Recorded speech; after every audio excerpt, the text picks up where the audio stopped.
¿Qué tal? Muy buenos días. Bienvenidos a nuestra conferencia anual del Centro de Investigación Internacional del Instituto Matías Romero. Vamos a continuar con el panel número 1. El panel número 1 se titula Cambios al concepto de ciudadanía y aborda temas como identidad, extranjería, doble nacionalidad, integración económica y social de los migrantes, entre otros. Tenemos hoy nuestros ponentes que dispondrán de 15 minutos cada uno para hacer su exposición y al final esperamos contar con algunos minutos en caso de que haya algunas preguntas por parte de la audiencia. Muy brevemente voy a leer una semblanza de nuestros participantes a cada uno conforme le toque el turno de su participación. Entonces vamos a iniciar con Guillermo Irízar. Voy a leer brevemente su semblanza. Guillermo Irízar Barbosa es profesor e investigador en la Universidad Iberoamericana Puebla.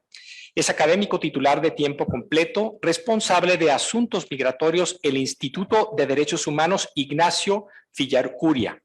Es doctor en sociología por la Universidad de Nueva York y sus trabajos de investigación en políticas sobre migración internacional, integración social e ilegalidad migratoria en México y Estados Unidos han sido financiados por CONACYT, por Fulbright García Robles, el Banco de México, la Universidad de California en San Diego y recientemente por el sistema de la Universidad de Texas en la iniciativa Context en colaboración con UTEP y el COLEF de Matamoros. Bienvenido, adelante por favor, Guillermo. Bueno, muy buenos días. Espero que me puedan escuchar. Me confirman que me escuchan y me ven. Y si me hacen también favor de confirmarme que pueden ver mi pantalla, se los agradeceré mucho. ¿Sí? ¿Todo bien? Perfecto. Bueno, en primer lugar quiero comenzar por agradecer la invitación al Instituto Matías Romero, al Colegio de México, a todas las personas y a los equipos que han estado involucrados en la organización de esta actividad. Me encantaría acompañarles, estar allá en línea, pero agradezco muchísimo la oportunidad de estar acá ahora en esta modalidad híbrida. Y bueno, me va a dar mucho gusto también escuchar a mis colegas panelistas que quizá van a profundizar en temas en los que yo no tendré oportunidad, porque a final de cuentas he decidido presentar hoy algo en uno de los subtemas que tiene que ver de este primer panel, que es el de la integración social de personas en movilidad internacional en nuestro país, pensando también algunas perspectivas y alternativas al escenario político de política migratoria que tenemos de contención. Entonces, comenzaré diciendo que los puntos principales de esta charla que daré, de esta presentación, son tres. En primer lugar, me gustaría compartir y socializar brevemente algunas perspectivas teóricas sobre la integración de inmigrantes, que me parece vale la pena considerar que hay un grupo de tres personas sociólogas mexicanas que incluso tienen un libro en el que han hablado sobre estas perspectivas, pero digamos yo lo amplío un poco más, pero no quiero dejar de reconocerlas como mis maestros, mi maestra, mis colegas, y también referirme a algunos debates y trabajos empíricos al respecto. Entonces, es el primer punto que voy a abordar. En segundo lugar, presentaré muy brevemente algunos resultados de un trabajo de investigación de largo plazo en el que estuve involucrado con varias organizaciones comunitarias, con algunos gobiernos en los Estados Unidos, y que se concentra en tres variables: el estatus migratorio, los lugares o ecosistemas locales y el tema de las familias migrantes, ¿no? Entonces, la pregunta de este segundo punto es cómo se relacionan estas tres grandes variables y algunas categorías subvariables de estos tres puntos con la integración de personas en movilidad internacional. Y en un último punto, quizá un poco más breve, quizá un poco más provocador, más invitando a la reflexión, me gustaría hablar de lo que podría denominarse una inclusión social limitada y procesos de integración a diferentes niveles. Y entonces pensar, sobre todo en el caso en el que nos encontramos ahora en México, en alternativas a la contención, en alternativas a prácticas de detención, de expulsión, de exclusión y de invisibilidades en grupos migratorios con alta vulnerabilidad. Entonces, sin más, les comparto estos 3 puntos claves y comienzo con el primero, ¿no? En primer lugar, pues reconocer, como quizá algunas y algunos de ustedes ya lo tienen más o menos ubicado, pero para quienes no lo tienen así, que las perspectivas teóricas y empíricas sobre la integración y palabras previas asociadas, y como decían antes Alday y Yorguli, pues palabras que a lo mejor ya han evolucionado y cambiado, ¿no? En cuanto a pensar que estamos en una nueva dinámica, los límites aplican también a los conceptos y a las categorías que utilizamos, y que estas teorías y estos trabajos académicos han sido principalmente elaborados desde una perspectiva de los lugares de destino. En el caso mexicano nos enfrentamos al reto de ser un país de emigración, bueno, lo que ya sabemos, ¿no? De las 4 direccionalidades de la movilidad humana, y eso, digamos, requiere y es una aportación que podemos hacer al estudio de la integración. Considerar que quizá no estamos en un escenario en el que algunas de estas teorías y trabajos se encontraban en su momento, como era la gran diversidad de llegada de perfiles por nacionalidad, por características étnico-raciales, culturales, que notamos a partir de 1975, ¿no? Y cambios de política importantes que vivía Estados Unidos. Ahora en México nos encontramos, sí, con una gran presencia de personas del norte de Centroamérica, pero crecientemente vemos una mayor presencia de otros perfiles, tanto del Caribe como del continente, del sur del continente, e incluso de otras regiones del mundo, ¿no? Todavía, digamos, no rebasamos el 10 o el 15% de esa diversidad, pero es importante reconocer que quizá hacia allá vamos, ¿no?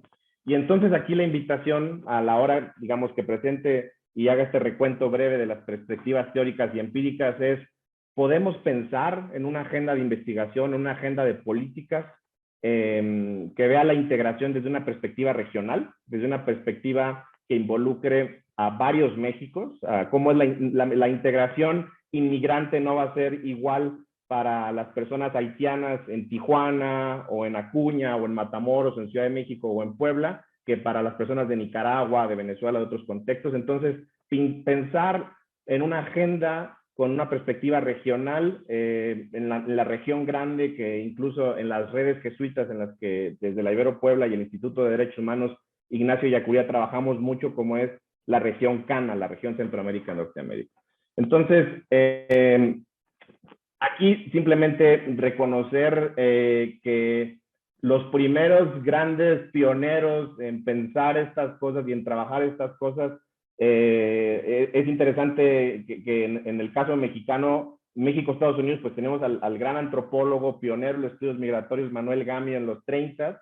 Después tenemos la gran contribución acerca de la teoría de la asimilación en la vida americana, como se llamaba su libro, del sociólogo Milton Gordon. Y bueno, reconocer que también mucho de lo que presento acá viene desde el campo de la sociología, pero reconociendo también los aportes, como se mencionaba también en el arranque hoy de esta conferencia, desde diferentes campos del conocimiento, desde diferentes perspectivas disciplinarias. Y bueno, y después del 64 hay otras contribuciones, pero yo señalaría como una de las más importantes a la hora de reconocer generaciones migratorias, es decir, cuando reconocemos quienes llegan primero, reconocemos también a sus descendientes y seguimos así. Pues está el trabajo de Portes y Rumbaud en 2001, y digamos ahí también hay un debate importante, ¿no? En cuanto a, y ahorita lo voy a explicar, en cuanto a reconocer que la asimilación como una palabra con una carga política negativa, pero desde el punto de vista de la sociología, pues hacía una contribución disciplinaria y se hablaba de la neoasimilación. Y esa es, digamos, mucha de la influencia del trabajo que presento hoy tiene que ver con estas contribuciones de Richard Alba y Víctor Ní, pero también reconocer la importancia de dinámicas de exclusión a partir de características fenotípicas, raciales, sociodemográficas y demás, particularmente con el trabajo de Edith Telles y Bill Mortiz. Y también el énfasis, y yo creo que ahí también tiene que ser un poco la mirada de pensar esta nueva agenda de qué va a pasar con las siguientes generaciones. Y en ese sentido, en el caso de los hijos de inmigrantes, que ya estamos en México pensando en una niñez migrante, y no quiero poner una sola etiqueta en cuanto al tránsito, sino también en cuanto al retorno, en cuanto a las personas que requieren otro tipo de protección internacional o solicitan asilo, pues que ya están haciendo en México y están formando familias, están formando generaciones, ¿no? Entonces el trabajo, me parece, de Phil Kasnitz, Mollenkopf y otros más, es importante reconocerlo también hacia el futuro de nuestro país, nuestra sociedad. Entonces, aquí muy brevemente, reconocer que estamos ya lejos también de esta perspectiva clásica de la asimilación en la que se esperaba en que el mayor tiempo de llegar en un lugar pues iba a promover cierto bienestar, cierta integración, cierta movilidad socioeconómica. A través de los años hemos reconocido que este no es un proceso lineal, que más bien es un proceso con baches, con subidas y con bajadas, en donde hay desventajas a partir de las relaciones y los puentes que se construyen entre las personas que llegan a un lugar y quienes ya están ahí. Y bueno, y esta es la contribución y el debate, digamos, que en algún momento fue más duro, ¿no? Entre esta perspectiva de la asimilación clásica y reconocer que también existen asimilaciones segmentadas, que esta es la contribución sobre todo de Portes y Rumbaud, en cuanto a ver por qué ciertos grupos sí tenían una movilidad ascendente, por qué otros se quedaban en el medio y cómo otros más en realidad su integración era negativa o era, sí, o sea, digamos, no era positiva y era hacia abajo, como en el caso de minorías que eran asociadas con otros grupos que eran racialmente excluidos en los lugares de destino, ¿no? Entonces aquí también reconocer la neoasimilación, que también puede sonar como una palabra en la opinión pública bastante peyorativa y negativa, pero que tiene que ver con la idea de que las nuevas llegadas de personas con culturas, con lenguas, con perspectivas, cosmovisiones distintas, no significa que ellos pierdan eso, sino que también las sociedades se transforman a partir de esta diversidad. Esa es la contribución de la neoasimilación. Decir que si bien hay características en las sociedades que permanecen y que se pueden llegar a imponer en ciertos grupos, en realidad lo que nos dice la neoasimilación es que los grupos nuevos también transforman a la sociedad. Y en México es un reto en el sentido en que vamos a enfrentarnos a esa transformación como sociedad y reconocer también esto que decía antes en cuanto a los modelos que hemos visto, sobre todo en países clásicos de destino, de desventajas a partir de racializar ciertas características. Se habla, por ejemplo, en el caso México-Estados Unidos, de una racialización del estatus migratorio, ¿no?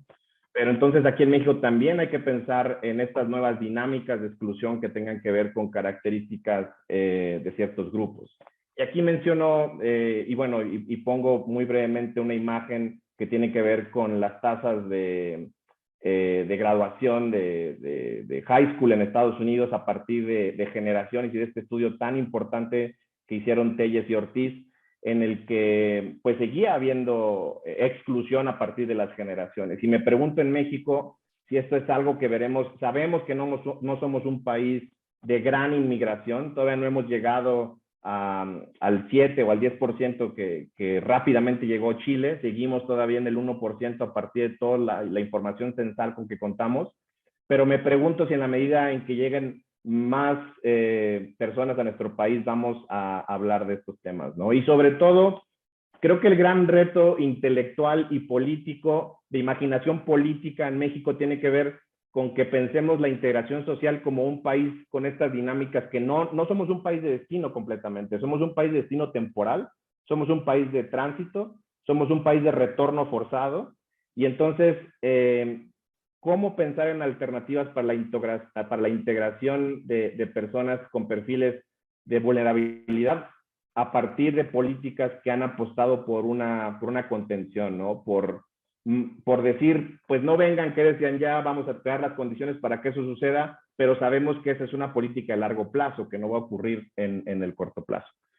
Entonces, ya casi pasando al segundo punto que quería hablar hoy, me parece muy importante también reconocer que luego de estos grandes debates y discusiones en cuanto a los términos que se deben utilizar y que siguen vigentes y desde perspectivas disciplinarias pueden ser complejos, yo aquí quisiera simplemente utilizar estos dos, referirme a que la integración social es un proceso, y esta es una gran contribución de Richard Alba y Nancy Fuller, me parece, en cuanto a reconocer que se abren oportunidades para las personas en movilidad que les permite tener un acceso a bienes que son considerados socialmente valiosos para las sociedades a las que llegan y en donde su participación es aceptada por múltiples instituciones. Esa es una definición incompleta quizá, pero me parece que es un avance conceptual importante que deberíamos tener en cuenta en nuestras reflexiones desde la academia, pero también desde gobierno y de sociedad civil, ¿no? En una definición en construcción, ¿no? Y hasta cierto punto, y este es el segundo argumento que voy a presentar ahora, la movilidad socioeconómica es un integral. Sabemos que vivimos sociedades desiguales, excluyentes, pero la movilidad socioeconómica es un indicador de cómo llegar a esa integración. Y en el trabajo que presentaré ahora brevemente, la definimos a partir de características ocupacionales de los jefes de familia y también a partir de niveles de escolaridad e ingresos en el hogar. Y también perspectivas educativas para las generaciones. ¿Cómo medir la movilidad de mexicanos y mexicanas indocumentadas en Estados Unidos? Pues bueno, hay que ver en qué partes de las ciudades viven, en qué trabajos tienen, pero también ver cuáles son las condiciones de sus hijas y de sus hijos en cuanto a acceso, por ejemplo, a educación, ¿no? Este es el modelo que quisiera, y aquí ya me salto al segundo punto de la plática, este es el modelo que quisiera presentarles en cuanto a pensar la integración y la movilidad, y sin meterme mucho en el debate de las ciudadanías, pero con mucho gusto lo podemos hablar más adelante. Me parece que si vemos estas tres variables, el estatus migratorio, el lugar inmediato, denominado ecosistema local en el que estas personas viven, y también si los vemos, les vemos más allá de individuos, sino como familias, comunidades familiares que se han establecido después de muchos años, bueno, ¿qué tipos de capital humano y social y redes y dinámicas familiares ocurren en ese nivel? Que se conectan con estas otras cosas, ¿no? Que se conectan con el estatus migratorio de los hijos. Sabemos que en el caso mexicano, cuando hablamos de población indocumentada adulta, pues hay muchos menores o jóvenes ya, incluso ya mayores de edad, que son ciudadanos o residentes en aquel país y que por lo tanto tienen acceso también a cierto desarrollo de capital humano y social, pero también los padres, siendo indocumentados, de largo plazo, tienen ya redes establecidas, ¿no? Y no es lo mismo hablar de la integración o de la exclusión de comunidades de Puebla y Tlaxcala en Nueva York que en California o en Texas o en Georgia, y esto lo saben muy bien en Cancillería. Entonces, importante reconocer la importancia del ecosistema local. Y entonces, ¿cómo estas tres variables? Sí, cuando no tienes documentos hay una alta vulnerabilidad y probablemente no habrá movilidad social, pero ¿cómo si vemos el estatus asociado a estas otras? También podemos hablar de que puede haber diferencias, ¿no? Y entonces, a partir de un proyecto muy grande que hicimos con actores de gobierno, con sociedad civil, dentro de la ciudad de Nueva York y fuera de la ciudad de Nueva York, en el área urbana y suburbana, en este caso yo me referiré a los resultados principalmente de 1,700 encuestas que se hicieron en el área metropolitana del estado de Nueva York, no de otros estados, y a partir del acceso a la comunidad mexicana en 4 puntos. En un camión de tacos callejero, en un equipo de fútbol, en Queens también, digamos como una organización primaria, pero también en estructuras organizativas más sofisticadas que, por ejemplo, trabajaban en acceso a educación para hijos de inmigrantes mexicanos, ¿no? Y también en una organización religiosa, en los suburbios, en un área, digamos, principalmente republicana en cuanto al color político, pero que como una instancia de mediación, como una organización de base religiosa, pues hacía también ciertas negociaciones con la policía local, invitaba a los consulados móviles y desarrollaba estrategias hacia la integración. Entonces, este modelo, que pues aquí se ve un poco complejo, pero tiene que ver con que pensemos la inclusión tridimensional, no en un plano de blanco y negro, de no tienes papeles, no tienes redes, no tienes capital humano y social, estás excluido. No, yo creo que tenemos que ver cómo esta combinación de espacio geográfico, de estatus migratorio, también incluso más allá de lo dicotómico, porque sabemos que, por ejemplo, DACA, Acción Diferida para la Juventud, es un gris, no es un blanco y un negro, es un gris, y así tenemos otros más. Y esa lógica la podemos pensar también en cuanto a las condiciones de estatus migratorios que están o que estamos observando acá en México, junto con los tipos y combinaciones de capital humano al interior de las familias, pues nos puede hablar de una exclusión o inclusión total, pero en el medio hay muchos matices, ¿no? Entonces, este es el modelo teórico. Y aquí les voy a presentar algunos resultados. Y me refiero a casos muy puntuales. De estas 92 entrevistas y casos etnográficos que seguimos durante más de 4 años, e incluso hasta la fecha todavía tenemos registro, encontramos que, por ejemplo, hay algunos casos excepcionales, es decir, atípicos, de migrantes mexicanos que no tenían documentos, pero gracias a tener alto capital humano, a tener alto capital social, a tener dinámicas familiares positivas en cuanto a cómo los hombres y las mujeres en el hogar se repartían las tareas internas, pero también externas, cómo los niveles de capital humano no eran tan altos al salir de México, es decir, los niveles de educación quizás se acercaban a terminar el bachillerato, pero después en Estados Unidos seguían, digamos, otras dinámicas de aumentar ese capital humano y negociaciones entre organizaciones, y en este caso me refiero sobre todo lo que dice PEPOL a interacciones con la policía. Sabemos que no es lo mismo hablar de la relación entre la comunidad inmigrante en general en la ciudad de Nueva York en comparación con Suffolk County, ¿no? Digamos, con un área muy policíaca, donde hay mucha racialización, pero cómo intervienen las organizaciones y cómo media esto para que sea menos punitivo el no tener documentos, ¿no? Entonces tenemos el caso de la familia Arias en Queens, un lugar, digamos, uno de los lugares más diversos en cuanto a etnias, lenguas, culturas de Estados Unidos, en donde es positivo lo geográfico, el ecosistema local, pero también la familia Íñiguez, que por otro lado podía compensar el ambiente negativo a partir de su gran vinculación con una organización comunitaria y su alto nivel de capital humano en México. Por cierto, no quiero abusar del tiempo solamente para que, creo que me quedan como 5 minutos, ¿cierto? O menos.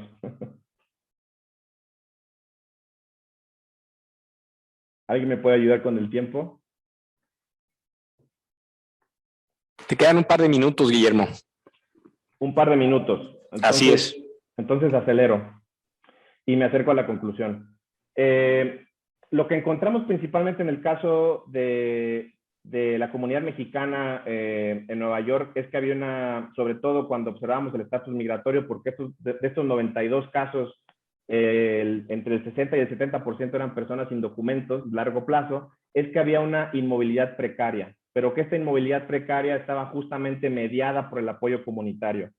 Como sabemos, ante casi más de 30 o 40 años de una gran reforma migratoria y de fronteras que se han, no solamente en lo geográfico, sino en lo social, en lo legal, se han fortalecido, pues creemos que el apoyo comunitario y la intervención de organizaciones con gobiernos locales puede mediar esta vulnerabilidad, y esa fue el resultado en este caso. Encontramos también que en el caso de la movilidad para personas que tenían DACA, había 2 posibilidades, y esto es algo que Roberto González desde Harvard nos ha mostrado muy bien cuando habla de vidas en el limbo. Nosotros encontramos que también había vidas en el limbo que también reducían la vulnerabilidad y que podían promover cierto tipo de movilidad. Entonces, ahora sí, para ajustarme a los tiempos, me gustaría pensar y compartir algunos resultados preliminares y reflexiones, que el estatus migratorio no es definitivo, pero sí es un gran lastre, le decíamos como un grillete, ¿no? Entonces, la mayoría de la población de origen mexicano laboral, irregular, que estudiamos en Nueva York, no mostraba una movilidad ascendente, pero había pocas excepciones que estaban mediadas por organizaciones y vínculos familiares. En el caso de una política como DACA, hablábamos de un estatus migratorio precario que difería un castigo, una deportación, que sí tenía elementos de moralización. No todo el mundo puede acceder a DACA, principalmente son mexicanos, hablamos de alrededor de 800,000 personas que se han beneficiado de esto. Y es un tipo de inclusión social limitada que empodera hasta cierto punto y media en esta definición que presentamos antes sobre integración. Y también que es importante pensar en el caso, ahora otra vez en el caso mexicano, en el caso regional hacia Centroamérica, hacia Norteamérica, en mayores colaboraciones entre universidades, organizaciones civiles e instituciones públicas y privadas de diferentes niveles y transfronteras, ¿no? Entonces, ¿cómo pensar en estudiar e impulsar la integración y la inclusión? No nada más a partir de la direccionalidad, sino pensando en vulnerabilidades específicas de personas retornadas, personas refugiadas, personas solicitantes de asilo y otros perfiles en alta vulnerabilidad. Y entonces, desde una perspectiva de derechos humanos, con énfasis en el acceso a la justicia y perfiles de interseccionalidad, ¿cómo pensar en la integración en un contexto de políticas de detención y expulsión, ¿no? Que eso nos aleja de procesos de integración. ¿Cómo atender causas estructurales ante creciente militarización o presencia de fuerzas militares en estas detenciones y expulsiones? ¿Y qué Doctor Irizar, necesitamos cerrar, por favor. De acuerdo, un minuto. Gracias.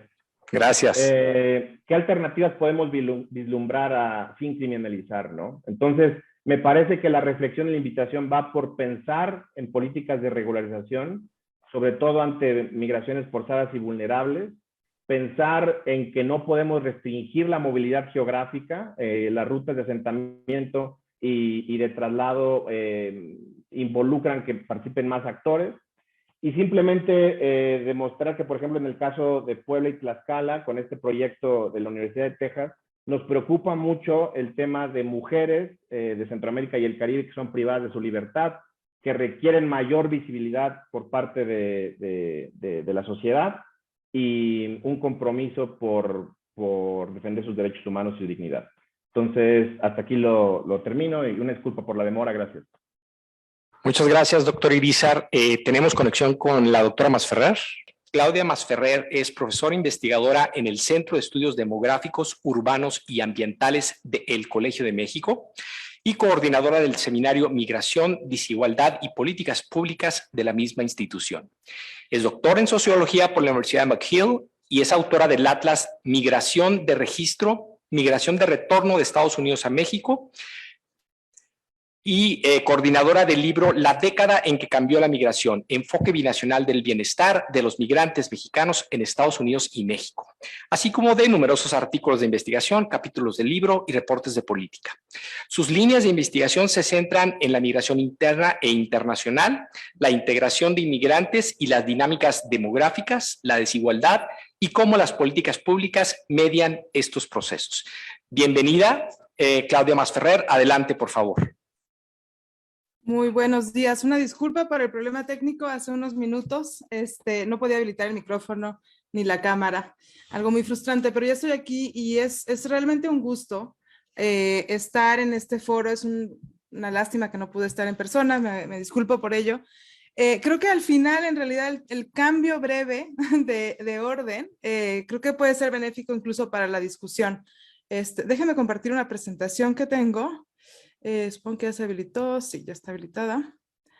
Y creo que en realidad, como les decía, puede ser benéfico este pequeño cambio en el orden, porque voy a aprovechar algunas de las cosas que ya mencionó Guillermo antes.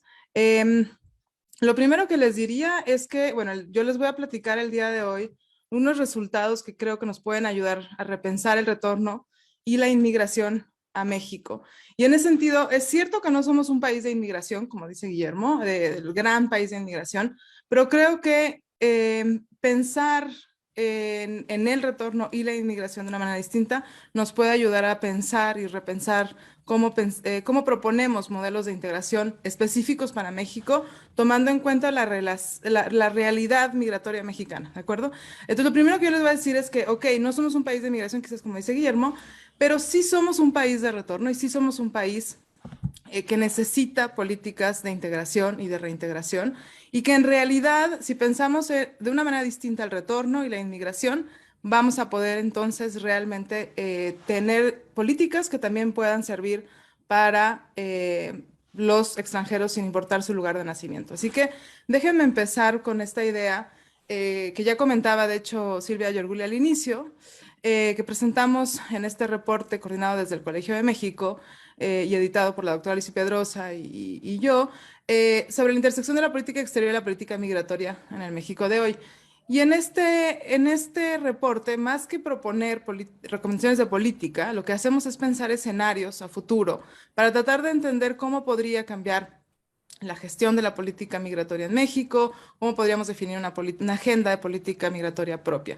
Y en esta segunda sección, una sección que preparé yo sobre justo retorno, deportación e inmigración a México, una de las cosas que propongo es primero pensar que y esto ustedes lo saben más que nadie en el Matías Romero y con toda la red consular, es que en realidad, digamos, no todos los mexicanos que están en el extranjero buscan regresar, aunque toda la población extranjera viviendo fuera de nuestro país es un potencial retornado y todos sus familiares son potencialmente inmigrantes a México si es que llegan a la tierra de sus padres. ¿De acuerdo? Y en parte, muchos de estos no quieren regresar porque han creado ya vínculos familiares efectivos en el país del norte, en este caso, en Estados Unidos, pero también en Canadá, ¿no? Y aquí es un gusto también tener al embajador en el foro, el embajador de México en Canadá. Pero pensemos que hay mexicanos también en todo el mundo, ¿de acuerdo? Ahora, la deportación, el retorno forzado, no planeado sobre todo, afecta a las poblaciones de ambos países, pues divide familias. Y creo que eso también lo tenemos ya muy claro y ustedes en el Matías Romero lo tienen también bastante claro. Lo que creo que es importante es que en este contexto de poblaciones que se han integrado de muchas maneras, vulnerables si quieren, pero que se han integrado ya a las sociedades de destino, lo que es necesario también es pensar de una manera diferente la binacionalidad en México y en Estados Unidos. ¿Okay? Pensar qué significa realmente cuando decimos que necesitamos tener diálogos binacionales de nuestros países para poder definir y velar, políticas y programas, pero también velar por la población que compartimos, ¿de acuerdo? Y ahí creo que el primer paso es reconocer que tenemos esta responsabilidad, ambos gobiernos, y ver cómo tomar acción, ¿ok?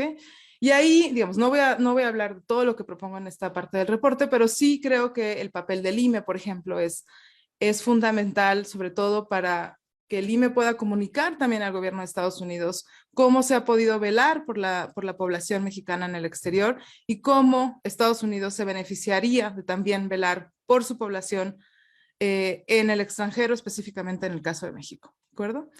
Y el tercer punto que planteo es que, bueno, si repensamos la integración de los retornados, de los hijos nacidos en Estados Unidos, podemos llevar a replantear una política migratoria en México que realmente considere a la integración, y ahí retomo, digamos, todos los puntos que ya expuso Guillermo, ¿no? Pero sin importar el lugar de nacimiento. Y ahí creo que tenemos también un gran reto de cómo entender lugar de nacimiento, ciudadanía, migración, estatus migratorio, ¿no? Que son justo los temas clave de esta mesa, de este panel, ¿de acuerdo?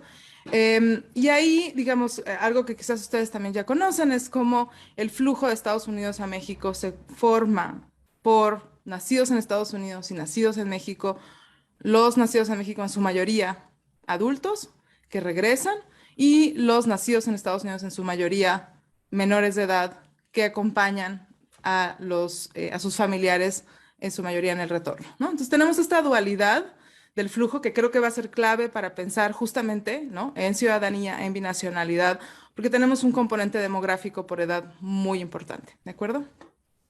No voy a detenerme mucho en esto y creo que en realidad aquí, bueno, lo que rescataría sería eso, sería la composición de este flujo de Estados Unidos a México, como decía de nuevo, las implicaciones que va a tener este flujo de norte a sur y mucho de lo que ya hemos discutido en distintos foros también, varios de los que estamos aquí presentes, de la importancia de que en México la población inmigrante extranjera de mayor volumen es la estadounidense y que en Estados Unidos la población extranjera más grande es la población mexicana. Y esto creo que no podemos menospreciar para nada y no podemos tampoco reducir. O sea, creo que ambos gobiernos tienen que estar muy conscientes. Y en los datos del censo 2020 se encontraron alrededor de, bueno, 750,000 nacidos en Estados Unidos, 500,000 de menores de edad, de estos nacidos en Estados Unidos. Y siempre queda la gran duda de, bueno, sí, aun cuando muchos de ellos tengan además la ciudadanía mexicana, esta población binacional, posiblemente binacional, con doble ciudadanía, va a ser una población que aunque no sepamos ahorita cuál va a ser el futuro de su movilidad, en cualquier momento puede llegar a Estados Unidos, su país natal, ¿no? Y llegar en condiciones que muchos mexicanos llegan a Estados Unidos con vulnerabilidades, por ejemplo, quizás falta de manejo del idioma inglés, falta de una socialización en el sistema educativo de su país de nacimiento. Entonces ahí tenemos un gran reto también en México, porque esta es una población mexicana que creció muchos de ellos en México, pero que en realidad por lugar de nacimiento, por ciudadanía, tienen todo el derecho de estar allá. Ahora, ¿qué es lo que implica que este 500,000 de menores nacidos en Estados Unidos viva en su mayoría en México con un padre o madre mexicana? Pero también qué implica que estos menores vivan muchas veces también separados de sus padres. Entonces vemos también cuando uno revisa la distribución de dónde se encuentran estos menores, quiénes son, hay un aumento en el tiempo de menores en edades escolares, ¿no? Digamos, primaria, secundaria, adolescentes, porque se han estado estableciendo cada vez más en nuestro país, pero conforme vayan transitando a la vida adulta, conforme vayan ingresando al mercado laboral, es muy posible que también sean esta población móvil que de nuevo nos invita a pensar qué es lo que va a ocurrir y dónde se van a integrar y cómo se van a integrar a la sociedad mexicana o a la sociedad estadounidense.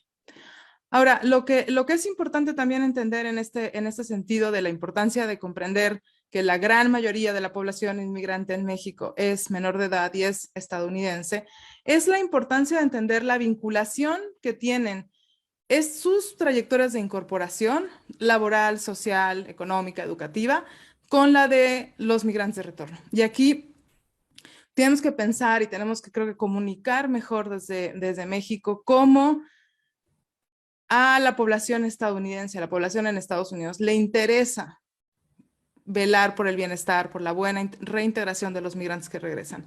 Porque este vínculo, digamos, es un vínculo natural, porque es un vínculo familiar en muchos casos, ¿de acuerdo? Entonces, en este artículo, en este análisis que elaboré con la doctora Nicole Denier, analizando justamente la incorporación económica de los migrantes de regreso, de retorno y de los estadounidenses en México, que es el primer análisis que compara, de hecho, justamente esta incorporación económica, lo que vemos es que en los salarios, ya sabemos, porque digamos, hay trabajos previos que muestran que los salarios de los migrantes de retorno se han ido deteriorando con el tiempo y que en realidad vemos una convergencia a la baja en donde la experiencia migratoria cada vez paga menos. Hay un retorno, ¿no?, que disminuye la educación y uno podría pensar que es bueno porque hay menos desigualdad, pero en realidad lo que querríamos es que también, digamos, los salarios de la población mexicana aumenten y que entonces en realidad esta, digamos, convergencia ocurra al alza, ¿no?, con un alza de ingresos para todos. Lo que vemos es que no ocurre lo mismo en todas las regiones de México.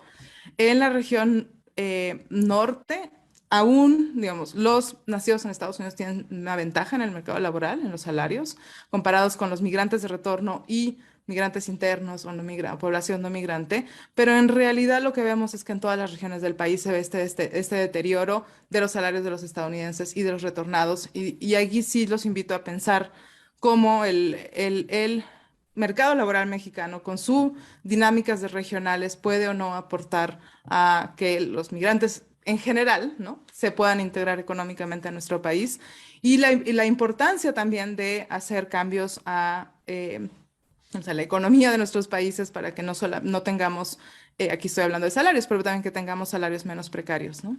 Y creo que esta idea de que se van a encontrar vinculados los futuros económicos de los nacidos en Estados Unidos que viven en nuestro país con las del futuro de la incorporación económica de los retornados va a ser clave también para poder, digamos, movilizar el interés de los que están en Estados Unidos para que velen por sus poblaciones en México, ¿no?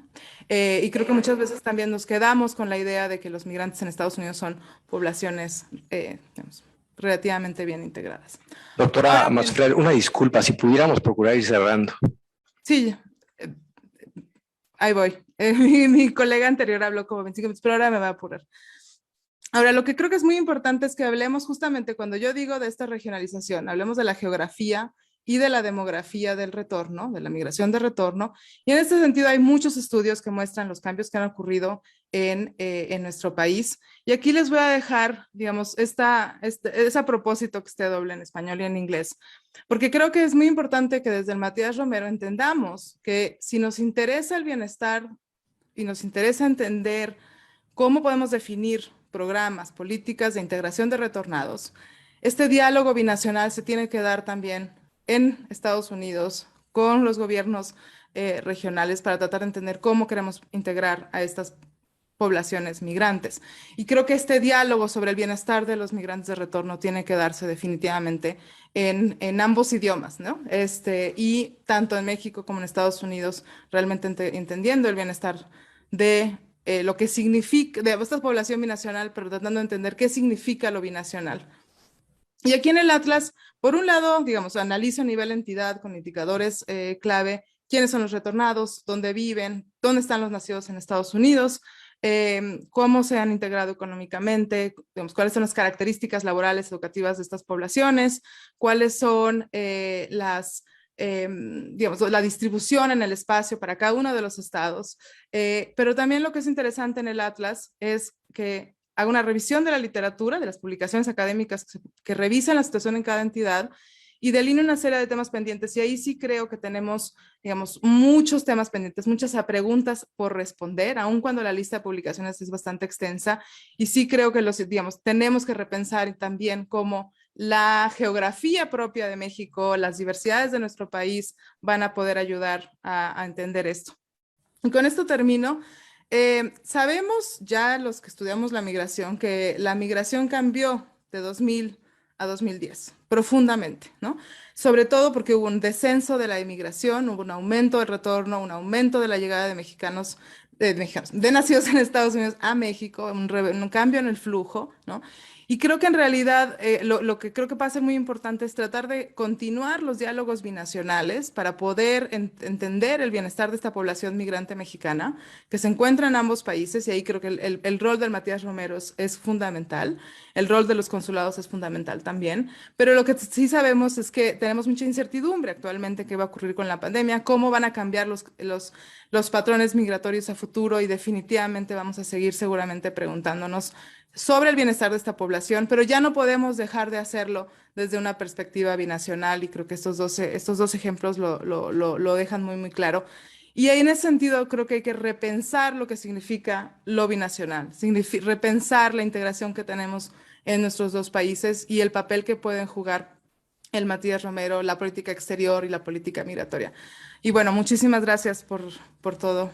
Estoy abierta a dudas y preguntas. Espero que tengamos tiempo. Gracias. Muchísimas gracias, doctora Masferrer. Vamos a otorgar la palabra ahora a Andrew Seeley. Andrew Seeley es presidente del Migration Policy Institute en Washington, D.C., Estados Unidos. Su investigación se centra en política migratoria en Estados Unidos, América Latina y el Caribe.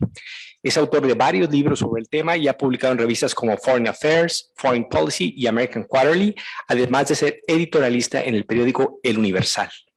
Es profesor adjunto de la Universidad de Georgetown y fue codirector del Regional Migration Study Group, convocado por el Migration Policy Institute y el Wilson Center. En este último, el doctor Seeley fue vicepresidente ejecutivo y fundador del Mexico Institute. Adelante, Andrew. Muchas gracias, un gran gusto estar con todos ustedes. Gracias al Instituto Matías Romero y Alejandro Alday, y gracias a Relaciones Exteriores, Secretaría de Relaciones Exteriores, y por supuesto al Colegio de México y la doctora Silvia Fiorguli, gran amiga y institución con que colaboramos mucho, tenemos gran aprecio, y un gran gusto seguir a Claudia Masferrer también.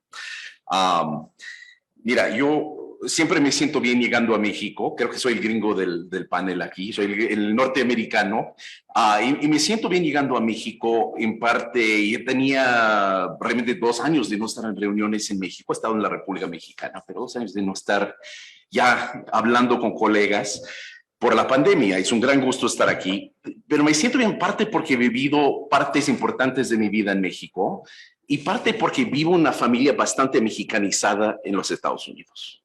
Mi esposa es de Chilpancingo, Guerrero, y llegó a vivir a la Ciudad de México. Mis hijos son nacidos en Estados Unidos, pero son bilingües, biculturales y binacionales, con pasaportes de los dos países. De hecho, creen que yo soy el pobre de la familia porque solo tengo un pasaporte. Y les cuento esto no porque es algo excepcional, aunque me gusta, a mí yo creo que para nosotros nos gusta, pero no porque es excepcional, pero todo lo contrario. Es absolutamente algo ordinario en los Estados Unidos, ¿no? De hecho, en Estados Unidos, un 13.7, 13.8% de la población es nacido en el extranjero, pero 1 de cada 4 niños es como mis hijos, que tiene por lo menos un padre nacido en el extranjero, ¿no? O como yo tenía una mamá nacida en el extranjero también. Entonces, esto es una historia bastante común en los Estados Unidos. Y Estados Unidos, eso es complicado. Estados Unidos, como Canadá, como Australia, como Nueva Zelanda, son países que no necesariamente tienen un tronco cultural común, han tenido que construir referentes, reconstruir referentes y símbolos y nociones de patria. Y a final de cuentas, yo creo que los más inteligentes de los pensadores de la identidad norteamericana llegan a la conclusión que Estados Unidos es un país que se basa en una idea de participación en lo político, en la esfera pública, y que en nuestra esfera privada somos muy diferentes. Tenemos ideas, uno puede tener diferentes religiones, puede tener diferentes formas de pensar, diferentes idiomas que se habla, pero en la esfera pública tenemos una forma común de tomar decisiones, libertad de expresión, participación plural. Eso obviamente es utópico, eso no es exactamente cierto, pero es un ideal, ¿no? Es un ideal de una idea de Estados Unidos. Es un ideal que está contestado, que está peleado en cada generación, que cambia constantemente como cambia el país. Y estamos en un momento, siempre ha habido exclusiones, quien realmente participa en la esfera pública. Siempre ha habido muchas exclusiones por raza, por nacionalidad, ahorita por documentos, 3% de la población es indocumentado en los Estados Unidos. Entonces, siempre ha habido exclusiones de facto y exclusiones de jure, ¿no? Siempre ha habido exclusiones legales en muchos casos de quién puede votar o quién puede expresarse, pero también, obviamente, exclusiones y desigualdades por acceso a poder expresar su voz o acceso a poder votar. Sin embargo, sigue siendo una idea, un ideal poderoso, ¿no? Esa noción de una sociedad que encuentra unidad en el pluralismo, ¿no? Por todo lo que falla ese ideal, ¿no? Y falla mucho. Pero Estados Unidos, como Canadá y Australia y Nueva Zelanda, son un poco diferentes de otros países del mundo en que fueron construidos en gran parte por la inmigración más o menos reciente, ¿no? Si bien hay una población indígena de 1 a 3%, depende de cómo se cuenta en Estados Unidos, si es autoidentificación es más cerca del 3%, es por afiliación a uno de los pueblos indígenas en Estados Unidos, es más cerca de 1%, pero tenemos un gama importante en algunos estados de Estados Unidos, es 10, 15, hasta 30% de población indígena, otros es muy cerca de 0, pero es una población importante, pero la gran mayoría de personas en Estados Unidos tienen una historia migratoria en su familia, algunas forzadas en la esclavitud, por supuesto, entonces no todo es así por libre voluntad, pero esa noción de un país que se fue construyendo con inmigrantes es por lo menos parte del mito que nos ha ido construyendo esa pluralidad. México tiene otra historia, y yo no soy experto en México, soy experto en la región México-Estados Unidos, pero no en México. Hay gente aquí como Silvia que pueden hablar mucho mejor de esto, pero México también, como alguien que ha vivido en México, me tocó ahora en los años 90, México en su experiencia de encontrarse con la pluralidad, con los 500 años de encuentro, con el levantamiento zapatista, con las nociones de un Estado un Estado plural. Esos siguen siendo debates muy relevantes en México y toda América Latina. Toda América Latina en general ha tenido menos inmigración reciente. De hecho, hay pocos países que tienen más de 10% de población, excepción Costa Rica, Belice, hay un par de países ahí, pero en general la inmigración reciente ha sido mucho menor, pero los debates de encontrar la unidad en el pluralismo son distintos, pero son parecidos. Y también eso es un cambio a nivel global. Hemos pasado de una noción de un Estado en una sociedad homogénea. Eso fue en gran parte, los estados se crearon, creando referentes y culturas nacionales con la idea de generar una fortaleza de Estado, ¿no? Fue cosa positiva, no es para criticarlo. Se emularon mucho las identidades con la idea de crear una identidad central. Lo que estamos descubriendo en los últimos 20 o 30 años es que los estados, todas las sociedades en el mundo son plurales, hay identidades múltiples, si bien hay referentes que nos conectan. En América Latina, aquí voy a la migración. Dicen, ¿por dónde va este señor?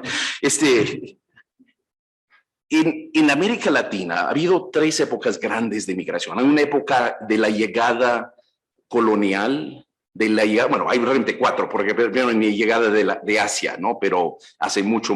Luego hay una llegada de Europa y de África con la esclavitud. Luego otras llegadas de Europa postcolonial, también de Medio Oriente, de Asia, de otras partes del mundo. Hay una segunda que es la salida, que es lo que nos ha tocado vivir a muchos, ¿no? Que es la salida de gente que duró, dependiendo del país, 100 años, más de 100 años en el caso de México, menos en algunos casos. Y ahora estamos ante una tercera era de migraciones en las Américas. Y es una era en que hay mucho movimiento y movilidad entre los países de América Latina. Algo de esa movilidad todavía está hacia Norteamérica, está hacia Estados Unidos y Canadá, parte de ese movimiento está hacia Europa, pero gran parte de ese movimiento está sucediendo dentro de las Américas, dentro de los países de América Latina y el Caribe. Y los números son vastos, ¿no? Hablamos de 6 millones de venezolanos que han salido de su país, mayormente desde 2015, 5 millones de ellos quedándose en América Latina y el Caribe. Hay unos cuantos en Estados Unidos y Canadá, en Europa, en Australia, pero la gran mayoría quedándose, casi 2 millones en Colombia, 1 millón en Perú, medio millón en Ecuador y en Chile, números grandes proporcionalmente en la República Dominicana, en Curazao, en Aruba, en Trinidad, números grandes, quizás 100,000 en México, según cuentan las agencias de Naciones Unidas. Hay casi 1 millón de haitianos que han salido de su país, no todos en los últimos 10 años, pero muchos de ellos desde el terremoto de 2010. De esos 300 a 400,000 estaban en Sudamérica, principalmente en Brasil, en Chile y en Ecuador, y algunos en México, ¿no? Desde 2016. Hay una comunidad de haitianos. Hay más o menos 200,000 nicaragüenses que han salido de su país desde 2018. La mayoría han ido a Costa Rica, ¿no? Costa Rica es más o menos 10% nicaragüense. Más o menos 10% de la población de Costa Rica es nacido en Nicaragua.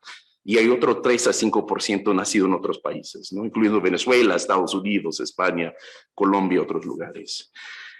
Cubanos hay en todos lados. Y probablemente desde 2018 hay entre 1.5 y 2 millones de centroamericanos de Guatemala, Honduras y El Salvador que han salido de sus países rumbo a los Estados Unidos. ¿Dónde encaja México en todo esto?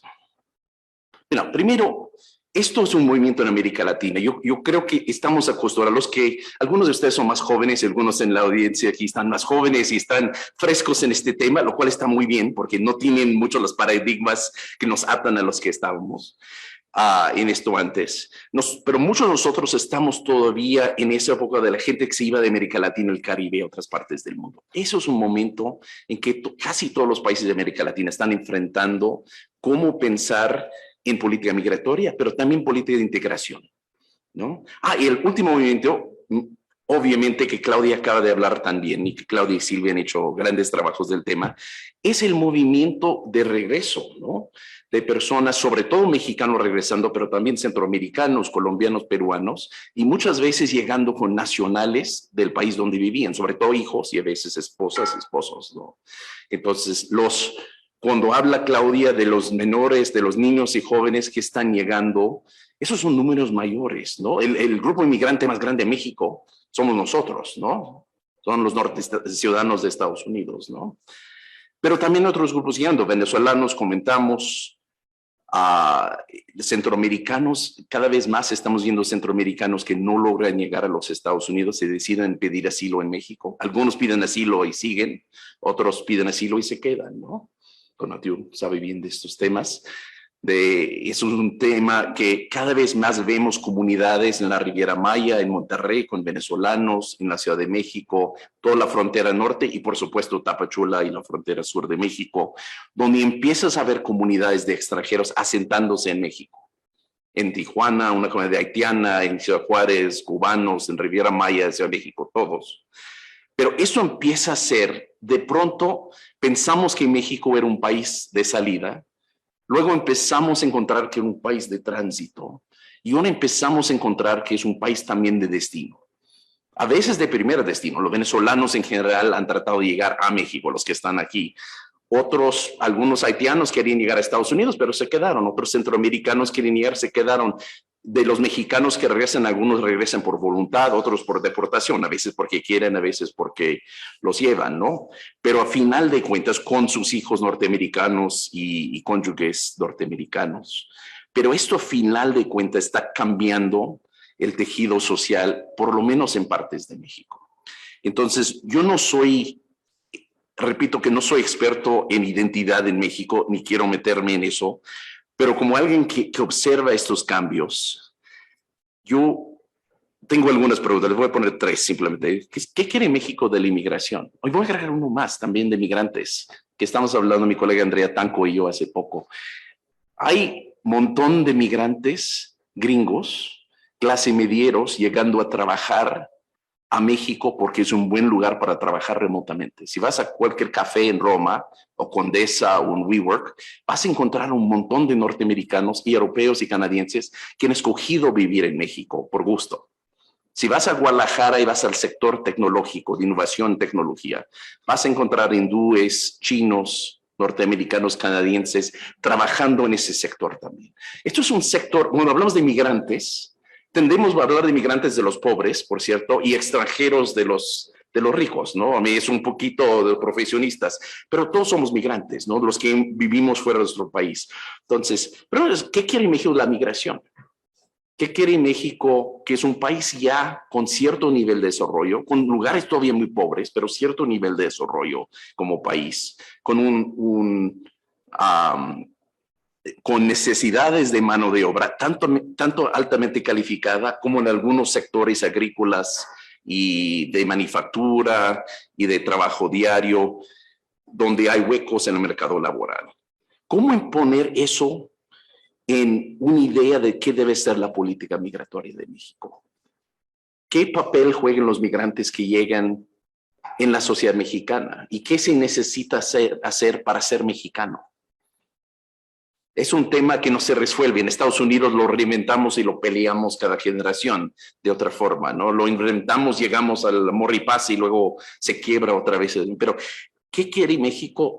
¿Qué necesita ser un extranjero o el hijo del extranjero? ¿Qué pasa con los hijos de haitianos viviendo en Tijuana o viviendo en Torreón cuando crecen y son mexicanos, son nacidos aquí? ¿Pueden ser mexicanos? ¿Cuáles son los referentes que unen un país? Eso empieza a agregar al debate en México de unidad en pluralismo otra gota, ¿no?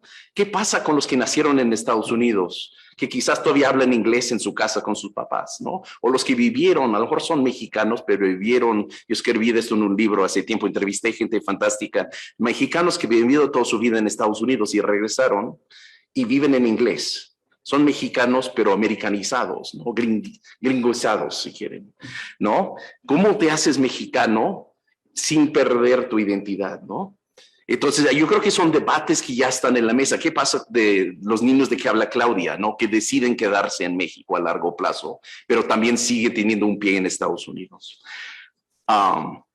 Y a final de cuentas, yo sé que vamos a escuchar también de Luis Gutiérrez, que va a hablar de este tema, pero también qué quiere México de la diáspora, ¿no? De que también hablaba Guillermo Irizar hace ratito, ¿no? La diáspora mexicana que es enorme, que es casi 10% de la población mexicana, ¿no? Y por cierto, casi 10%, si incluimos a la segunda y tercera generación, 10% de la población norteamericana también, ¿no? Es un grupo poderoso. Pueden invertir en México. Obviamente mandan remesas, apoyan familiares, muchas veces en la segunda y tercera generación siguen esos lazos. Pero ¿qué más quiere México con esa diáspora también? Yo creo que esas son preguntas fascinantes, son muchas de las mismas preguntas. El contexto es muy distinto a los Estados Unidos, que es un país que ha tenido mucho más migración reciente. Y sin embargo, algunos de estos temas son francamente muy parecidos y son temas que están preguntando en toda América Latina. Yo creo que en México es un momento, pero también en Colombia, la cuestión de cómo un venezolano puede ser volverse, si se queda en Colombia, cómo se vuelve colombiano, ¿no? ¿Qué pasa con un haitiano que decide quedarse en Chile, ¿no? Esas son preguntas que a final de cuentas yo creo que son en este momento de la tercera era de la migración, vamos a estar preguntando por mucho tiempo y agradezco mucho la invitación de poder acompañarlos hoy. Muchísimas gracias, Andrew Seeley. Toca el turno al profesor Ennio Oyo, quien es doctor en Ciencias Sociales y Políticas por la European University Institute en Florencia, Italia. Actualmente es profesor de posgrado en la Facultad de Ciencias Políticas y Sociales de la UNAM y del Departamento de Ciencias Sociales de la Universidad de Monterrey. Asimismo, ha sido profesor visitante en la División de Estudios Internacionales del CIDE e investigación postdoctoral en el German Institute of Global and Area Studies de Alemania. Sus temas principales de investigación y docencia son nacionalismos, radicalismos y conflictos étnicos, migración, nacionalidad y ciudadanía y política comparada entre América Latina y Europa. Hola, buenos días. ¿Sí me escuchan? Sí. Muchas gracias por la invitación. Muchas gracias por la invitación. Bueno, antes que nada, yo soy politólogo, a diferencia de otros especialistas que están aquí, y además soy egresado del Colegio de México, entonces tengo ahora sí que las dos de formaciones, ¿no? Politólogo y colmeca, no tanto internacionalista o especialista en migración. Sin embargo, mi interés en la ciudadanía me ha llevado a meterme a estos temas, sobre todo a ciudadanía en México. No sé si podemos empezar con la presentación. Sí, así es. Entonces, me gustaría hablar un poco sobre los cambios en la idea de ciudadanía, y básicamente hacer un poco, además de ver un rápido, lo que ha cambiado, también hacer una advertencia, dos pequeñas advertencias sobre lo que tal vez nos falta pensar un poco. Adelante. Bueno, tenemos dos concepciones, digamos, una ciudadanía tradicional y una ciudadanía más moderna. Ciudadanía tradicional, estamos pensando, por ejemplo, en un carácter exclusivo, ¿no? Era uno nacional o ciudadano. Yo sé que en inglés los términos no son equivalentes, pero lo vamos a tomar ahorita así. Como carácter exclusivo, tú eras nacional de un solo país, nada más, y lo tenías que hacer, y hasta había múltiples tratados internacionales obligándote a ello, prácticamente. Estaba ligado a un territorio particular, perdón, me voy a quitar la mascarilla.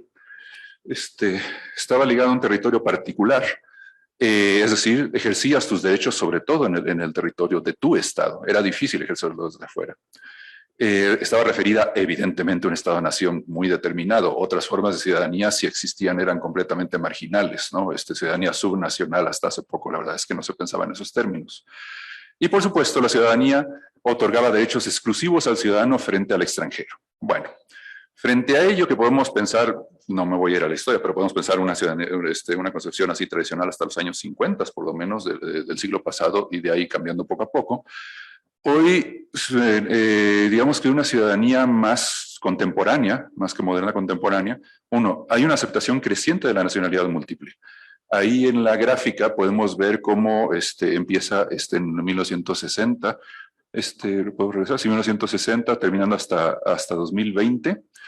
Es de Massimide, de un centro de estudios holandés, si recuerdo bien, de Maastricht, que hace el conteo de leyes de doble nacionalidad. Y vemos que empezando, la línea más gruesa es en el mundo, el promedio. Estábamos en los 60 en un 30 y tantos %, y hoy prácticamente estamos en 76. Y la línea de hasta arriba, que es entre amarillo y verde, es América, ¿no? La América del continente, con un 91% de países aceptando de alguna forma tácita, implícita o de alguna forma doble o múltiple nacionalidad. Entonces, la aceptación es cada vez mayor en todo el mundo, particularmente en las Américas. Segundo, es común que ahora la ciudadanía se ejerza a través de las fronteras. Podemos pensar de inmediato voto en el extranjero, pero no solo eso. También, bueno, Lucy Pedrosa va a hablar después. Ella tiene un trabajo precioso sobre todas las formas en que los estados se relacionan con sus ciudadanos en otros países. Es que son múltiples formas, no solo los derechos políticos. Adelante. Adelante. La ciudadanía, ahora sí podemos hablar de ciudadanía multinivel, sobre todo en ciertos lugares. Evidentemente, la ciudadanía europea, la nacional más las nacionalidades subnacionales es el caso extremo. En el caso de América Latina, se está gestando hasta cierto punto una cierta ciudadanía Mercosur con, digamos, con privilegios limitados todavía, pero que le permiten a los ciudadanos del Mercosur ejercer otros derechos en otro país del Mercosur. Y adelante. Y finalmente, derechos crecientes para habitantes, ya no son ciudadanos. Este es un mapa que hice yo, perdón, está un poco desactualizado y no es muy bonito, pero digamos que lo que ustedes ven en colores oscuros son países que otorgan algún tipo de derecho político a los migrantes en sus países, es decir, no migrantes fuera, sino ciudadanos de otros países viviendo dentro de su territorio. Eso es un abanico amplísimo, desde simplemente votar en elecciones locales, a base de acuerdos bilaterales. Ejemplo, Portugal y Brasil tienen un acuerdo bilateral, portugueses en Brasil votan para alcaldías y viceversa, cosas así. Hasta cosas extremadamente amplias donde cualquier migrante documentado, independientemente de su origen, puede votar en elecciones locales, caso Suecia, Dinamarca, Finlandia, varios otros. Y finalmente, bueno, existe la ciudadanía europea, eso que te da más derechos, ¿no? Pero entonces, pues se dan cuenta, ya no solo ciudadanos, los derechos políticos ya se pueden extender a otros. En algunos experimentos, particularmente del Cono Sur, Bolivia y Ecuador, se empezó a permitir la participación, los derechos activos de los migrantes, pudiendo presentarse a elecciones ellos mismos como candidatos, sin necesidad de naturalizarse. Es decir, simplemente con ser residentes podías ser regidor de municipio, por ejemplo. Adelante. Entonces vemos que ha habido grandes avances, se quedó ahí. Ok. Grandes avances muy promisorios respecto a la flexibilización de la ciudadanía. Primera advertencia. Todo está muy bonito, pero primera advertencia. Adelante. La aceptación de la doble nacionalidad en particular, que hemos tomado en este foro, ha sido muy beneficiosa. Por supuesto que sí, muchísimos se han beneficiado y lo seguirán haciendo de ello. Sin embargo, hay que tener en cuenta que también implican nuevas exclusiones y ciertas jerarquizaciones dentro de la ciudadanía. Adelante. La verdad, seamos sinceros, ¿quién puede ser doble nacional? Por supuesto, los migrantes y sus descendientes, que es lo que teníamos todos en mente cuando se presentaron las leyes de doble nacionalidad. Evidentemente yo no participé, pero todo el mundo pensaba, leyes de doble nacionalidad es para mexicanos en el exterior y demás. Sí, y sin duda los ha beneficiado. Sin embargo, también hay una segunda forma de volverte doble nacionales y es naturalizarte en otro país, ¿no? Naturalizarte tú directamente simplemente por el hecho de querer estar ahí. Y eso ha llevado a que la doble nacionalidad por esa modalidad sea una cuestión bastante elitista, hay que decirlo. ¿Quién se puede naturalizar en otro segundo país, en Estados Unidos, en Europa? Pues aquel que te acepta, es decir, que eres atractivo, evidentemente, lo cual ya prefigura a cierto tipo de clases sociales, preparaciones, etcétera. Y B, que es aún más extremo, cuando puedes comprar una ciudadanía. Y eso es un debate muy reciente, donde múltiples países, particularmente pequeños, empiezan a ofrecer ciudadanía, no visa, ciudadanía de su país, a personas que inviertan, que den dinero o inversiones en su país, llegando al extremo de que ni siquiera necesitas vivir ahí. Simplemente con que pagues, te dan tu pasaporte y te vas, y todo perfectamente legal. Y vaya, está dentro de los derechos del Estado, decidir a quién sí y a quién no, ¿no? Al punto de que se han creado hasta consultorías internacionales donde literalmente si tú eres millonario, llegas, oye, yo quiero invertir en dónde, bueno, pues entonces te conviene tal ciudadanía, yo te hago toda la gestión, aquí tienes tu pasaporte. Malta y Chipre, estos son solo dos de la consultoría esta, por la cuestión de la Unión Europea. San Kitts Nevis, uno pensaría, ¿por qué el Caribe anglófono es relevante? Bueno, da acceso a la Commonwealth, ¿no? Eres ciudadano Commonwealth, no es poco. Entonces, Anguila, San Kitts Nevis, etcétera, hacen lo mismo. Si alguien tiene $180,000, $150,000, bueno, ya sabe, puede ser ciudadano Commonwealth en este momento, sin necesidad de vivir ahí. Adelante. Ok, esa primera advertencia puede crear inequidades, pero segunda advertencia, y es la que quiero enfatizar más para el caso de México. Tenemos todavía problemas sin resolver respecto a nuestro régimen de ciudadanía y que no podemos dejar de lado, por más tiempo. Adelante. El primero, y creo que eso es el más importante, que tanto los naturalizados mexicanos, las personas que llegaron a naturalizarse mexicano como tales, como los dobles nacionales mexicanos por nacimiento que pidieron otra, enfrentan un régimen legal altamente discriminatorio. frente a los que yo llamo, bueno, técnicamente se llaman mononacionales mexicanos por nacimiento, ¿no? Mexicanos sin otra nacionalidad. Parece raro, pero esta discriminación está literalmente en la Constitución y en las leyes, no es en la práctica, está institucionalizada como tal. Tiene 3 áreas en particular: derechos políticos, derechos laborales y el caso más extremo que me voy a hablar un poco más, que es la ciudadanía en sí misma. Por ejemplo, los naturalizados, los dobles nacionales, pero en particular los naturalizados mexicanos, tienen una cantidad irrisoria de restricciones para ocupar cargos públicos, no solo presidente a la americana, ¿no? Sino prácticamente 80% de la administración pública federal está restringida a ellos, y eso está por ley, que tienes que ser mexicano por nacimiento sin otra nacionalidad. Está así puesto en todas las leyes, ¿no? Una colega del Instituto de Investigaciones Históricas y yo estamos haciendo una base de datos justamente de leyes federales. Les puedo decir que la sábana de Excel va por la línea 353 de cargos identificados, que solo en leyes orgánicas federales están contempladas como vedadas a dobles nacionales, a naturalizados o a los dos, ¿no? Incluyen algunos casos extremadamente divertidos. Ahorita veremos uno porque la verdad es que son risibles, pero bueno, dice mucho. Pero además, no solo es el ámbito público, político más bien, sino también hay ciertos ámbitos del sector privado que están restringidos por ley y por constitución incluso a naturalizados. Uno es, sobre todo son en cuestiones de transporte, aviación, navegación y cuestiones de aeropuertos. Múltiples funciones privadas, incluyendo meteorólogo, por ejemplo, en un aeropuerto. Uno no pensaría por qué un naturalizado no puede ser meteorólogo para el aeropuerto, pues está vedado. Otras cuestiones en el caso como de lo que llamaríamos en inglés brokers, de gente que va y está reconocida por el Estado mexicano como como peritos capaces de dirimir controversias entre empresas privadas. También tienen que ser nacionales por nacimiento, porque el reconocimiento lo da el Estado mexicano y pides que seas nacional mexicano sin otra nacionalidad por nacimiento, pues. Una más, por ejemplo, es un ejemplo de la ley actual de navegación, ¿no? Artículo 25, navegación y comercio internacional se llama. Las personas que presten un servicio a bordo de las embarcaciones, para todos los efectos, son tripulantes. Mismo artículo, último párrafo: capitanes, pilotos, patrones, maquinismos, mecánicos y todo el personal que tripule una embarcación o labore en un artefacto naval mexicano, o al ver un artefacto naval puede ser una canoa, literalmente, deberán ser mexicanos por nacimiento, sin otra nacionalidad. O sea, yo doble nacional no podía ser cocinero de un barco mexicano ni pescador de barco camaronero, ¿no? ¿Por qué? Pues así está la ley, ¿no? ¿Le puedes dar clic en la flecha azul? Si eso nos vamos al lado, a ver ahorita que cargue, al lado, esto es por el lado federal, nos vamos al lado estatal y local, por alguna razón está perfecto.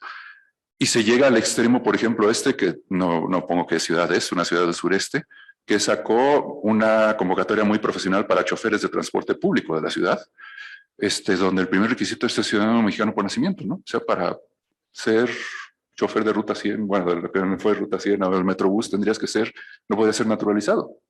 ¿Por qué? Por alguna razón, ¿no? Ejemplos como estos hay miles a nivel local. Ahora en la flecha naranja, por favor, para regresar. En la flecha naranja, perdón. Old school PowerPoint. Sí, ahí regresa. Bueno, eso por el lado simplemente de lo laboral, que ya de por sí sería bastante impresionante. Pero lo grave es que la discriminación con naturalizados en particular se extiende incluso al régimen de ciudadanía misma. De acuerdo a la Constitución y a las leyes de nacionalidad hoy, los mexicanos por naturalización sí les puedes quitar la nacionalidad. Después de 5 años de vivir en el extranjero, te quitan la nacionalidad mexicana, y hay otras causales, incluyendo ayudar a México en juicio, algo así, en juicios contra otro país. Entonces, mientras que a los mexicanos por nacimiento está en la Constitución que no pueden ser privados de su nacionalidad. Es decir, aunque quieras, vas a seguir siendo mexicano siempre, ¿no? Pero si es naturalizado, te vas 5 años, a ti sí te quito. Además, los naturalizados no pueden ser dobles nacionales, y eso está también en la ley de nacionalidad y en su reglamento. Tú tienes que renunciar a tu nacionalidad previa, ¿no? Entregas una carta donde renuncias y básicamente entonces te vuelves solo mexicano. O si ya te naturalizaste, no puedes ir a Estados Unidos y naturalizarte a su vez allá, porque entonces pediría la mexicana, ¿no? Entonces, se da la paradoja extrema a partir de una reforma que acaba de salir este año, muy buena en sí misma,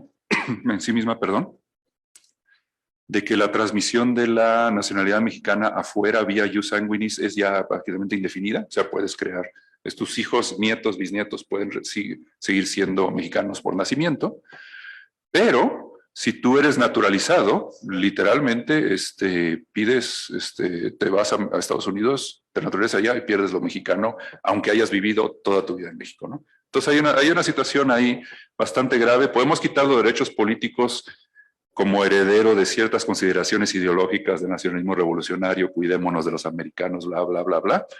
Podemos considerar los derechos laborales por ahí también. Bueno, es que no pueden ser pilotos porque consideración de seguridad nacional sería muy, ya no se sostendrían en esta época. Pero lo grave es que incluso eso, ¿no? Incluso que el régimen mismo de nacionalidad discrimina contra naturalizados. ¿Cuántos mexicanos naturalizados hay? La verdad es que los que hacen estudios de esto dicen es que son tan pocos que se da la increíble paradoja de tener uno de los regímenes más restrictivos del continente, de todas las Américas, para una población que es prácticamente inexistente en efectos prácticos, ¿no? Evidentemente las consideraciones ideológicas siguen atrás. Adelante. Una nota en lo que va cambiando porque veo que está lenta. Sí hay naturalizados con doble nacionalidad, pero eso evidentemente lo hacen conservando habiendo firmado el papel de renuncio, recuperan su pasaporte original, entonces van por la vida como dobles nacionales, pero legalmente para México no podría ser así. Entonces, conclusiones. Sí. La idea de ciudadanía sí ha cambiado profundamente en México y en todo el mundo, particularmente hacia los mexicanos en Estados Unidos, o sea, nuestros mexicanos por nacimiento en otro país, y eso está perfecto. No solo doble nacionalidad, sino otras cosas adelante. Sin embargo, esos cambios también pueden crear nuevas exclusiones y desigualdades, es decir, ¿quién es doble nacional? La verdad es que, repito, sí tiene una dimensión elitista. La doble nacionalidad, quién se puede naturalizar en otro lado, depende de varias cuestiones. Y para nuestro país sigue estando pendiente eso de decir bueno, la idea misma de ciudadanía se basa en la igualdad esencial de los ciudadanos. ¿Cómo puede ser que tú te naturalizas en Estados Unidos y puedas ser cualquier cosa menos expresidente? Puede ser gobernador, y hay múltiples gobernadores naturalizados. Arnold Schwarzenegger era solo uno de ellos, ¿no? Pero en México literalmente no puede ser ni trabajar en un barco pesquero, ¿no? Entonces, ¿cuáles son los incentivos a naturalizarte? Pues la verdad es que no hay tantos, ¿no? Creo que le dejo aquí. ¿Sí? Bueno, gracias.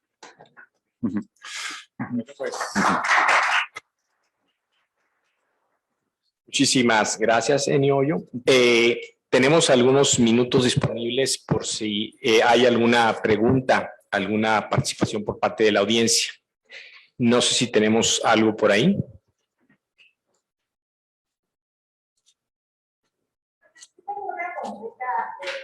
Sí, hola. Micrófono. Y es una como muy concreta que se me ocurrió ahorita acabando la presentación. Creo que ya dijiste porque hay tan pocos naturalizados, no vale la pena, tal vez. Pero esa es una duda. Y la otra, ¿qué tanto enforcement hay para estas restricciones? ¿De verdad checan y no se pueden subir al barco pesquero o eso? ¿O? Bueno, perdón, ¿contesto de inmediato? Sí. Ok. Uno, sí, sí hay pocos, siempre ha habido pocos naturalizados en México.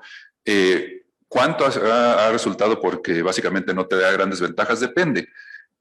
Por ejemplo, en el norte, en las fronteras, sí vale la pena naturalizarte porque entonces puedes puedes comprar tierra propia, ¿no?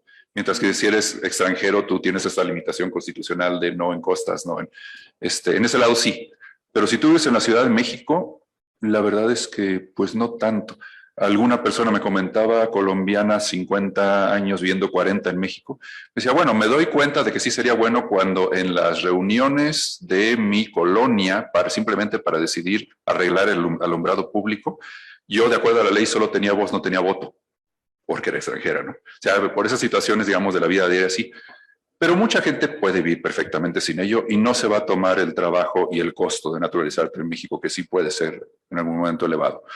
Ahora, tu segunda pregunta era, perdón, era la de enforcement. En ciertas áreas, evidentemente al capitán del barco la verdad es que no le va a importar mucho si eres naturalizador, ¿no? Pero lo interesante es que siga allí, ¿no? Y sobre todo, en donde más preocupante es en el caso de los naturalizados que que conservan de alguna manera su nacionalidad original o la reclaman de nuevo, porque la Secretaría, no sé si la Secretaría de Relaciones Exteriores o el Instituto Nacional de Migración en particular, sí tienen medios para saberlo. Para empezar, si te regresas a tu país de origen y te presentas públicamente como nacional de tu país de origen, eso está en contradicción directa con la ley mexicana. ¿Hasta qué punto te persigan por ello? Eso la verdad no lo sé y no tengo muchas referencias de gente que la hayan perseguido.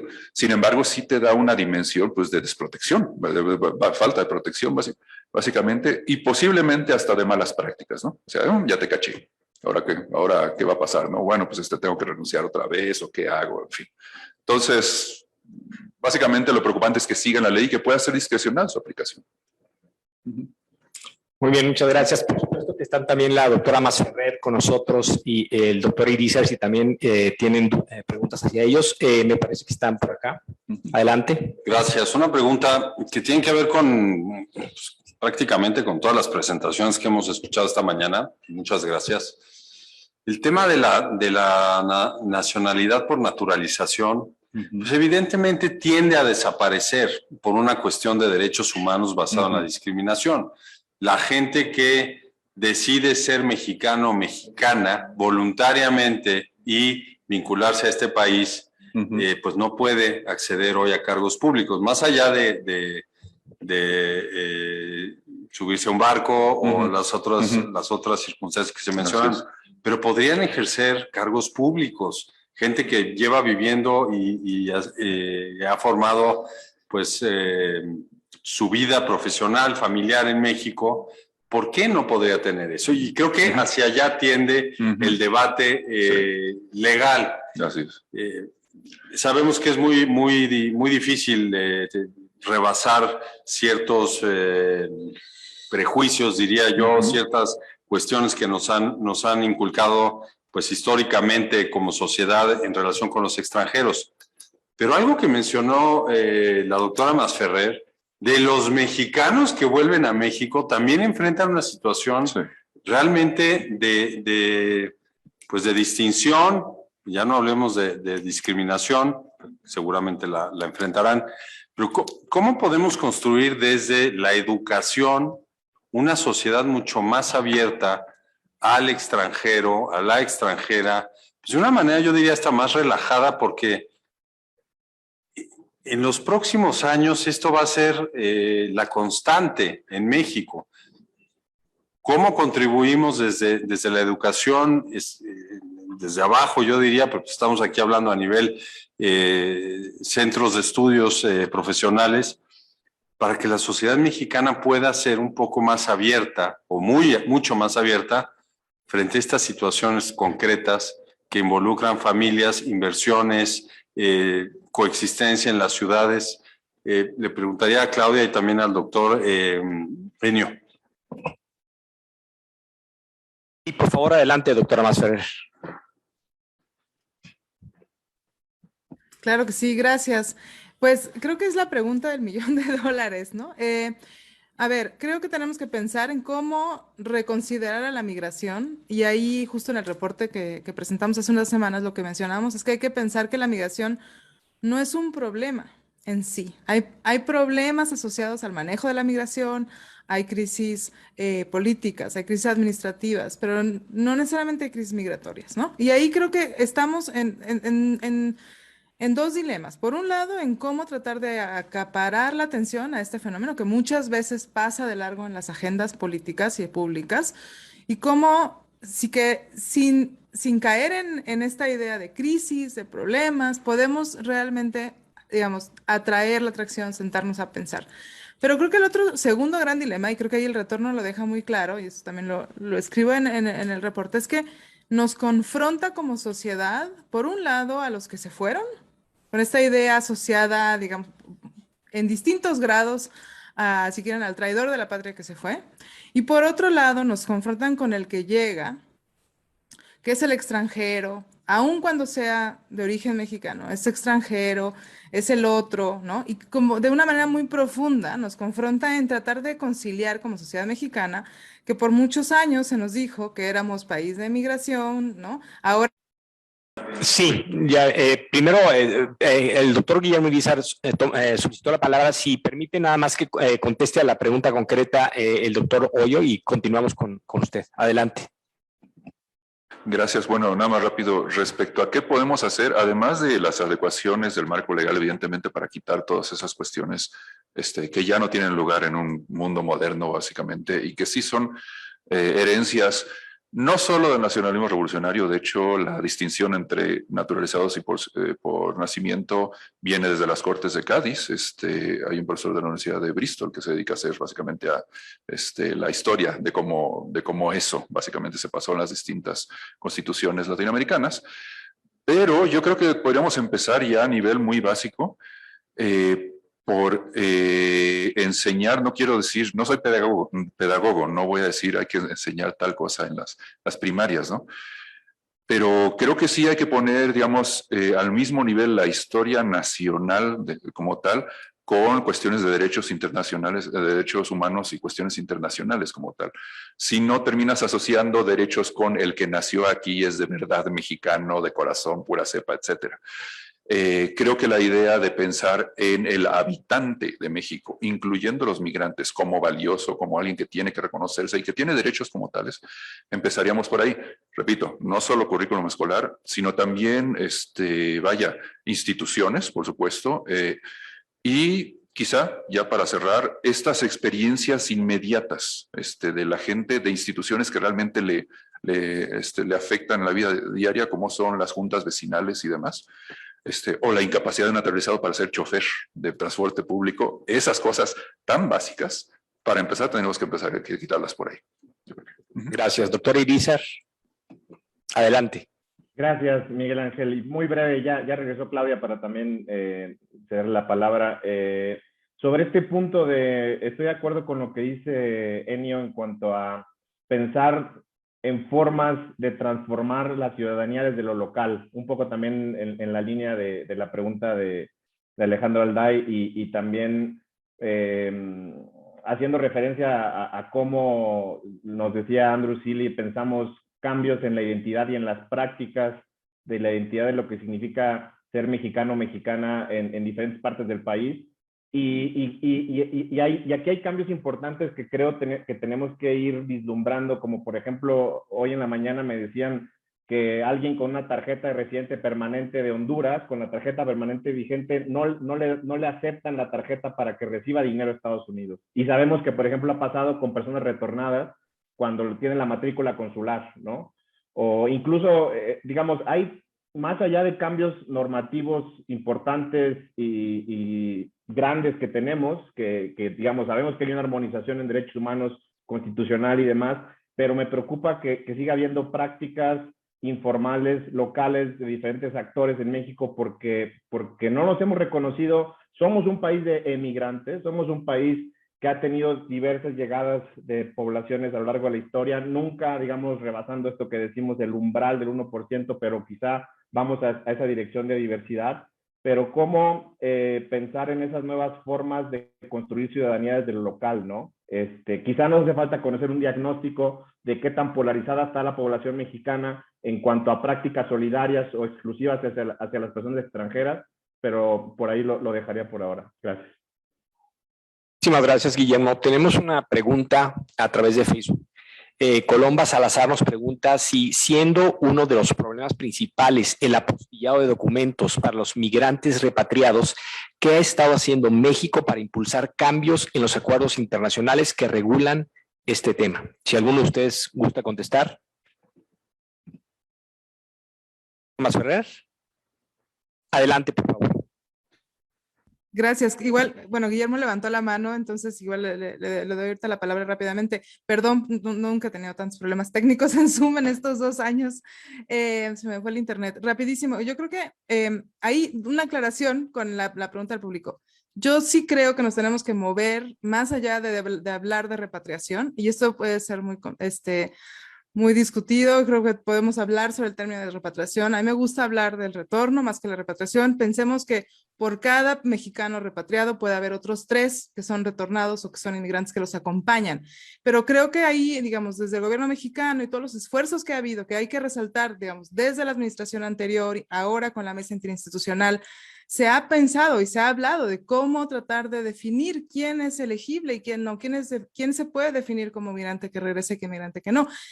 Hablábamos ahorita del papel de la matrícula consular, se ha hablado de la constancia de repatriación, se ha hablado de la necesidad de que los migrantes que regresan certifiquen su estancia en Estados Unidos y que entonces no obtengan un certificado de repatriación, pero sí un certificado de regreso. Y ahí creo que es complicado. Hay mucha gente que regresa por cuestiones de salud, por cuestiones económicas, familiares, mucha gente que regresa sin haberlo planeado y que piensa que va a poder regresar, reemigrar a Estados Unidos y al final no lo hace. Hay personas deportadas, hay personas que migran de regreso para evitar una deportación en un proceso legal. Entonces creo que tenemos, o sea, regresando a la pregunta anterior de cómo tratar de movernos, cómo tratar de resolver estos problemas, sí, un gran problema es cómo nos referimos a estas poblaciones, porque nos cuestionan la definición misma de quién es migrante, quién es ciudadano mexicano, que tiene acceso a todos estos derechos como connacionales, cómo se evalúa la experiencia migratoria. Entonces ahí, digamos, creo que ha habido muchos esfuerzos y no nos podemos quedar únicamente en pensar en los esfuerzos que se ha hecho en documentos de identidad, porque ahí se ha hecho mucho, ¿no? Nos falta ver qué ocurre con el programa Somos México para facilitar las actas de nacimientos para los extranjeros. El programa, tengo entendido que no se ha renovado, pero creo que tenemos que pensar más allá de los documentos. Si nos quedamos con los procesos de identidad, vamos a estar en el mismo sitio que estamos en Estados Unidos pensando en que con la documentación se van a resolver todos los problemas de la población mexicana indocumentada de manera irregular, que no es suficiente, ¿no? Pero le paso a Guillermo la palabra, que también la levantó para esto. Gracias, doctor Mazarreda. Adelante, Guillermo. Sí, muy breve también, y en la misma línea de lo que dice Claudia, a mí me preocupa, o bueno, más bien, más que pensarlo como preocupación, yo invitaría a que reflexionáramos como oportunidad el tema de las categorías que utilizamos para las poblaciones como personas en movilidad desde una perspectiva de derechos humanos.